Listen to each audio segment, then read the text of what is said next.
Hi everybody, Dan Illman, Matt Bernier, the DRF.com Formulator Race of the Day for Wednesday, March the 22nd. Race number 9 at Gulfstream Park. We're going a mile and a 16th on the main track for older horses. And let's take a look at this field. Number 6, Kismet's Heels, 8-5 on the morning line. Before we came into the studio, Michael Hogan at Formulator on Twitter said Mark Casse something like 130 races on the main track.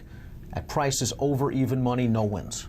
Oof, that's not a good stat that you have in your corner there. And you figure this filly's going to take, this gelding's going to take a lot of money. I don't know at the end of the day that I trust him though. Yeah, I'm not sure I trust him either. At DRF Formulator, Michael Hogan. I'm sure he'll have a lot more about Mark Casse leading up to And I call him a gelding. He's still a horse. He's still a horse, and he sold for $900,000. To say he's, underperformed, I think that's a fair statement. This horse's only win came on the turf. He's okay. He has no speed. You look at his last race, and you could say post 11 going a mile and a 16th on the main track at Gulfstream. It's death. But all in all, I thought Leparoux gave him a really nice ride. He got over to the rail pretty much by the first quarter mile. He was in a little tight turning into the stretch, but I thought he was one-paced at that point. That was my only thing, though, if I'm being a little bit charitable. He was in tight. He got pinched. He had to alter over heels, and he came on again at the end.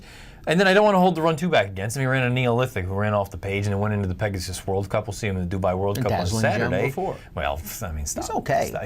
He's okay. But this is a horse that at a short price, I think he's obviously one of the horses to beat, and you've got to view him as a contender. But at 6-7-5, I don't know that I love him. I wonder if he's just really a grinder, and I want to see him at longer distances down the road. At a shortish price, he's got the figs, he's got the company lines, he's arguably the horse to beat. I don't want him at a short price. He's 8-5. Let's take a look at the Timeform US pace projector for this race, because this could really be the key. Yes. It's not a big field. It doesn't seem to be a lot of pace lined on. And the number 1, Mutazen, going turf to dirt for Kieran McLaughlin, looks like he's going to be in front. And kind of a peculiar move. You don't see Kieran usually go with this turf to dirt move, particularly with horses that won their maiden last out over the past 5 years. I think he's only done it 3 times. He's 1 for 3 with the move. I think it's very important, though. He looks like he should be loose on the lead. I don't think Jose Lezcano gets cute. I think you send him out of there. The other interesting thing about this horse is he's got dirt everywhere in his pedigree. He's a foal to a horse that did some good things on the dirt, ran 3rd in the coaching club American Oaks at Saratoga, won the Iowa Distaff.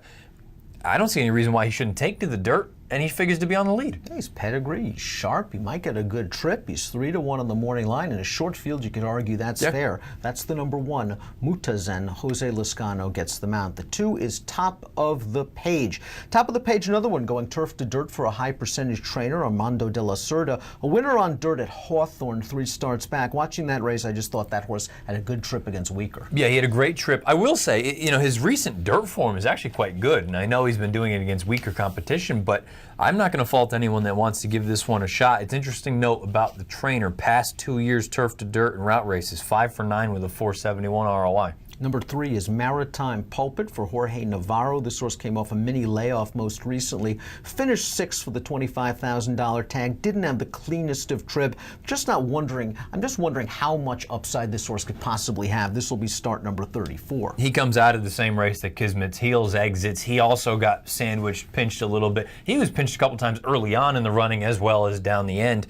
I'm with you. I just look at it and go, what are you all of a sudden going to jump up 15 points? I can't imagine it, but you never know. Maritime Pulpit at least has some tactical speed, and if the rail horse doesn't handle the dirt for some reason, it's possible that Maritime Pulpit inherits this thing turning into the stretch. The 5, Face of Winner, goes out for Gustavo Delgado, 3rd start of the form cycle.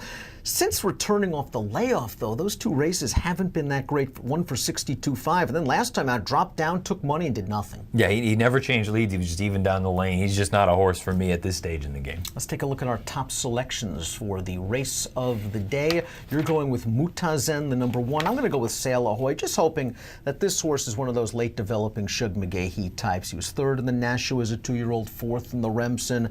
It just took a while for Shug to get him back last year at 3. There had to be some sort of physical issue. He ran him with blinkers, he ran him on the turf. It just seemed like he couldn't get a rhythm with this horse. Now he's coming off a little bit of a layoff in his last dirt race. While no great shakes, that was a race that produced a couple of next out winners, and Realm, the winner of that race, came back to run 3rd in the Cigar Mile. He was also pretty wide throughout, and he was closer, I think, to the pace than probably they would like him to be, and I wonder if that compromises him here a little bit. I think ultimately they want him to be sort of that one-run type.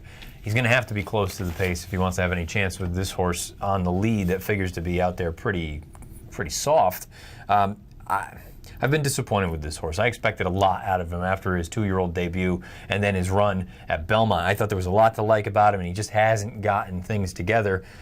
It is worth noting, Shug past 3 years, dirt 61 to 180 day layoff route at Gulfstream 5 for 8 with a $3 ROI. So he's done this successfully in the past. Won't be surprised if he runs on. Would you like Mutazen going right to the front, hopefully controlling this under Jose Lezcano? Give me numbers. 164. 164 for Matt, 462 for me.